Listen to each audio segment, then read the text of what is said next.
મિત્રો, લાઈફમાં જો હંમેશા વિનર રહેવું હોય તો તમારે એટલી વસ્તુનું ધ્યાન રાખવું પડશે. તો લાઈફની અંદર તમને કોઈ પાછા પાડી શકશે નહીં. આ વસ્તુ ખૂબ જ જરૂરી છે, રાઈટ? તો વિનર રહેવા માટે આપણે શું કરવું એના ઉપર ખાસ જોઈએ તો સૌથી પહેલી વસ્તુ તો એ છે, be eager to learn every day. દિવસે અને દિવસે કંઈક નવું અને નવું શીખવા માટે તમારી અંદર છે ને એક આતુરતા હોવી જોઈએ કે મારે આ શીખવું છે, મારે આ શીખવું છે, મારા બિઝનેસ માટે શીખવું છે, મારે લાઈફ માટે શીખવું છે. આ વસ્તુ જો તમારી અંદર હશે તો ક્યારેય કોઈ દિવસ હતાશ થશો નહીં. બીજી વસ્તુ છે ટેક રિસ્ક. જો આ દુનિયામાં એવું કહેવામાં આવે છે કે જો તમે જોખમ નથી લેતા તો એ મોટું જોખમ છે. જો તમે જોખમ નથી લેતા તો એ મોટું જોખમ છે. તો આ બિઝનેસની અંદર અથવા તો લાઈફમાં જોખમ લેવું છે ને બહુ જ જરૂરી છે જો તમારે જીતવું હોય તો. બીજી વસ્તુ છે કે સ્ટે ફોકસ. તમે જે કામ કરો છો ને એ કામ ઉપર ફોકસ રાખો, રાઈટ? તમારા માઇન્ડને ડાયવર્ટ નહીં થવા દો. જો તમારું માઇન્ડ ડાયવર્ટ થશે એટલે ઓટોમેટિક તમારા કામ પરથી ફોકસ નીકળી જશે અને એ કામ તમારા સમય મુજબ, તમારા ટાઈમ મુજબ અથવા તો તમે જે ધાર્યું છે એ મુજબ કામ થશે નહીં.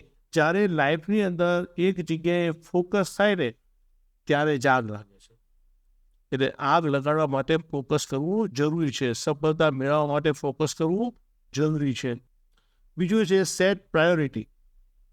તમે જો ઘણી વખત છે ને આપણી લાઈફની અંદર બધી અલગ અલગ પ્રાયોરિટી આપણે સેટ કરતા ભાઈ મારી લાઈફની પહેલી પ્રાયોરિટી કઈ હોય છે, તો તમે જો એઝ અ સ્ટુડન્ટ હો તો સૌથી પહેલી પ્રાયોરિટી તમે ભણી અને સારા પર્સન્ટેજ લાવીને સારી ડિગ્રી લેવી હોય. બિઝનેસ કરતા હોય તો સારો પ્રોફિટ કેવી રીતે લાવો, સારો બિઝનેસ કેવી રીતે કરવો, એ પ્રાયોરિટી હોય, રાઈટ? તો આ પ્રાયોરિટી તમે જે નક્કી કરી છે ને એ બદલાવી જોઈએ નહીં. એટલે તમને જેવું લાગે કે પહેલી વસ્તુ મારી લાઈફમાં કઈ મહત્વની છે એની પહેલી પ્રાયોરિટી નક્કી કરો. બીજી કઈ વસ્તુ મહત્વની છે તો બીજી પ્રાયોરિટી નક્કી કરો. આ પ્રાયોરિટી જો તમારી જે રીતે નક્કી હશે ને એ રીતે તમને લાઈફમાં છે ને સફળતા મળશે. એ બહુ જરૂરી વસ્તુ છે. બીજું છે don't be afraid to fail. એમાં એવું કહેવામાં આવે છે તમે જેટલા ઝડપથી ફેલ થશો ને એટલા ઝડપથી સફળ થશો. તમે જેટલા ઝડપથી ફેલ થશો એટલા ઝડપથી સક્સેસ જશો. કારણ કે જેટલા નિષ્ફળ જતા જશો ને એમ તમને ત્યાં નવા નવા આઈડિયા આવતા જશે, નવી નવી ખબર પડતી જશે કે આ કરાય, આ ન કરાય, આ કેમ કરાય, આ કેમ ન કરાય, આ કેમ થયું, આ કેવી રીતે કરવાનું હતું, કેવી રીતે કરવું પડશે. હવે આ બધા આઈડિયા છે ને ઓટોમેટિક તમારે જનરેટ થતા જશે. એટલે ઓટોમેટિક જે તમારી નિષ્ફળતા હતી ને એનો જે વસ્તુ રહીને ડાયવર્ટ થતું થતું સફળતા તરફ જશે અને સફળતા તમને જલ્દી મળશે, બરોબર? એટલે ક્યારેય કોઈ દિવસ નિષ્ફળ જવાથી બીવાનું નહીં, રાઈટ? બીજી વસ્તુ છે કે લર્ન ન્યૂ સ્કિલ.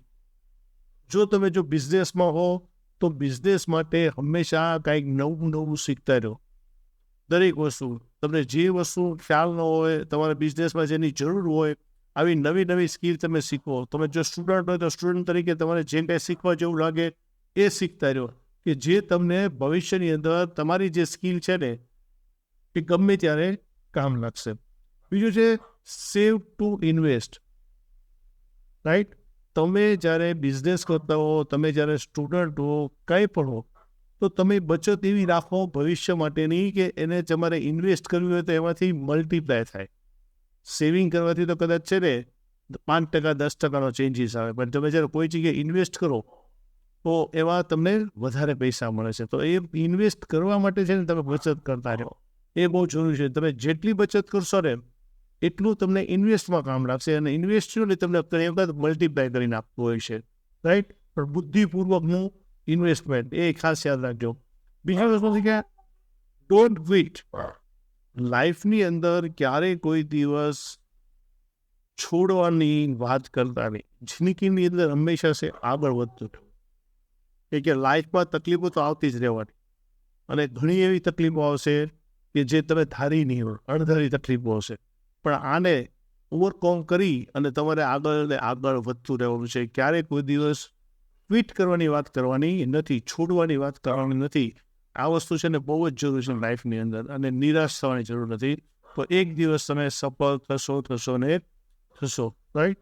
જો તમને આ વિડીયો સારો લાગ્યો હોય તો આ વિડીયોને લાઈક, શેર અને મારી ચેનલને સબસ્ક્રાઈબ કરો. Thank you.